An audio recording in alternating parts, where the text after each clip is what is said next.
আসসালামু আলাইকুম ওয়া রাহমাতুল্লাহ। আমরা অনেক সময় বলি যে সময় সংকটাপন্ন বা সময় স্বল্পতার কারণে অনেক কাজ আমরা করতে পারি না। আজকের এই ভিডিওতে ৪ টি এমন ফর্মুলা আমি বর্ণনা করছি। এই ৪ টি ফর্মুলা যদি আপনারা অনুসরণ করেন তাহলে আপনারা কাজে বরকত পাবেন। এক্ষেত্রে ১ম কথা হলো সময় সবার জন্যই সমান।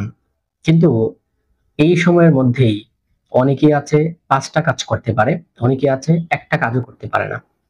তো কেন এই তফাৎটা হয়? তার মূল কারণ হচ্ছে এই সময়টাকে কেউ ভালোভাবে ব্যবহার করতে জানে আর কেউ ভালোভাবে ব্যবহার করতে জানে না।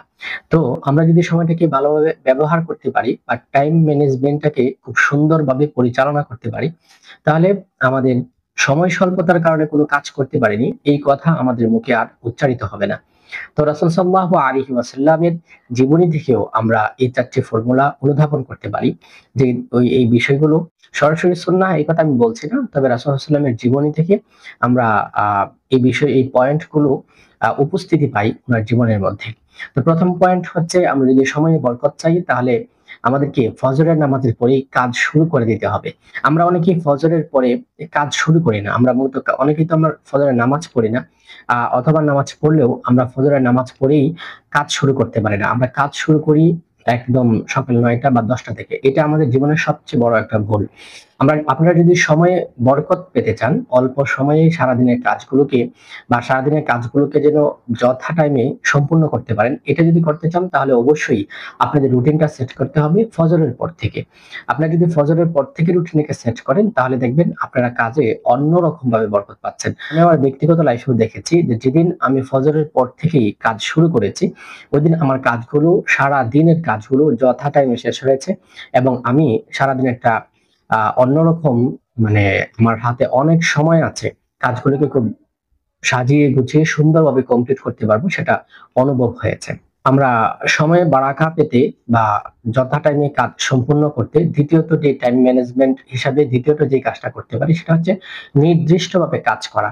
আমরা যদি ৫ টা বিষয়ে কাজ করি, কথার কথা যে আমার একটা ব্যবসা আছে, আমার একটা চাকরি আছে, আমার ফ্যামিলিতে সময় দিতে হয়। তাছাড়া আমার হয়তোবা দেখা যাচ্ছে যে আমি আমার বাড়িতে কিছু ক্ষেত আছে যেখানে আমি ধান রোপণ করছি, ওইগুলোকে দেখতে হয়। আমার হয়তো কিছু গরু ছাগল পালন করছি, ওইগুলোকে রক্ষণাবেক্ষণ করতে হয়। অর্থাৎ যে অবস্থানে আছেন, অবশ্যই আমাদের সবারই এক কাজ থেকে বিষয়টা এমন না। আমাদের অনেকগুলো কাজ নিয়ে আমাদের জীবন। তো এই ক্ষেত্রে আপনার ব্যাপারে আমার কথা হচ্ছে যে আপনি যদি টাইমটাকে সুন্দরভাবে ব্যবহার করতে চান, টাইম অপচয় করতে না চান, তাহলে প্রত্যেকটা কাজের জন্য আপনার সময়টাকে একটু ভাগ করে নিবেন। যে রাসূল সাল্লাল্লাহু আলাইহি ওয়াসাল্লাম কিন্তু ওনার ফ্যামিলিকে সময় দিতেন। রাসূল সাল্লাল্লাহু আলাইহি ওয়াসাল্লাম কিন্তু আবার রাষ্ট্র কাজে অংশগ্রহণ করতেন। রাসূল সাল্লাল্লাহু আলাইহি ওয়াসাল্লাম কিন্তু গরীব, অভাবীর খোঁজখবর নিতেন। রাসূল সাল্লাল্লাহু আলাইহি ওয়াসাল্লাম কি অসুস্থকে দেখতে যাইতেন। নবীজি তার জীবনে কিন্তু এই কাজগুলো করতেন। তো তিনি কিভাবে এই কাজগুলো সম্পন্ন করতেন? তিনি এই কাজগুলোকে একটা পরিকল্পনার মধ্যে এবং টাইম টু টাইম, সময় টু সময় তিনি এই কাজগুলো করতেন। তো আমাদের উচিত আমাদের প্রত্যহ জীবনে যে কাজগুলো আছে, এই প্রত্যেকটা কাজের জন্য আলাদা, আলাদা সময়টিকে নির্ধারিত করে নেওয়া উচিত। তাহলে আমরা সময়ে বেশি বারাকা পাবো। অপচয় হবে না আমাদের সময়ের। আমরা আমাদের সময়ের কাজগুলো সময়ে যখন করব তখনই সময়ের আসল বরকতটা আমরা অনুভব করতে পারবো।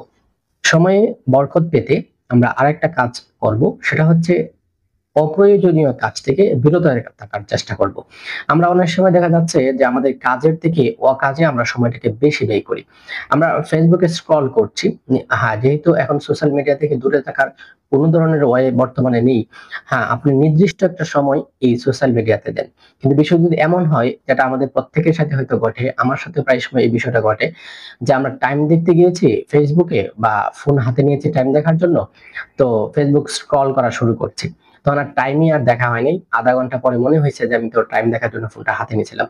তো এইজন্য অবশ্যই আপনাকে অপ্রাসঙ্গিক, অপ্রয়োজনীয় কাজ থেকে বিরত থাকতে হবে। আপনি যখন আপনার আ প্রয়োজনীয় কাজগুলো করবেন এবং অপ্রয়োজনীয় কাজগুলো থেকে বিরত থাকবেন, তখনই দেখবেন যে আপনি টাইমের মধ্যে একটা ম্যাজিক অনুভব করতে পারছেন। অর্থাৎ আপনার যে কাজগুলো করা উচিত গুরুত্বপূর্ণ, সেই কাজগুলোর ক্ষেত্রে আপনি খুবই সুন্দর বা লং টাইম পাচ্ছেন ওই কাজগুলো গুছিয়ে শেষ করার জন্য। আর যদি সময়টাকে অপচয় করে ফেলেন, অপ্রাসঙ্গিক কাজে সময়টা ব্যয় করে ফেলেন, তাহলে আপনার জরুরি কাজে, প্রয়োজনীয় কাজে আপনি সময়ের স্বল্পতা অনুভব করবেন।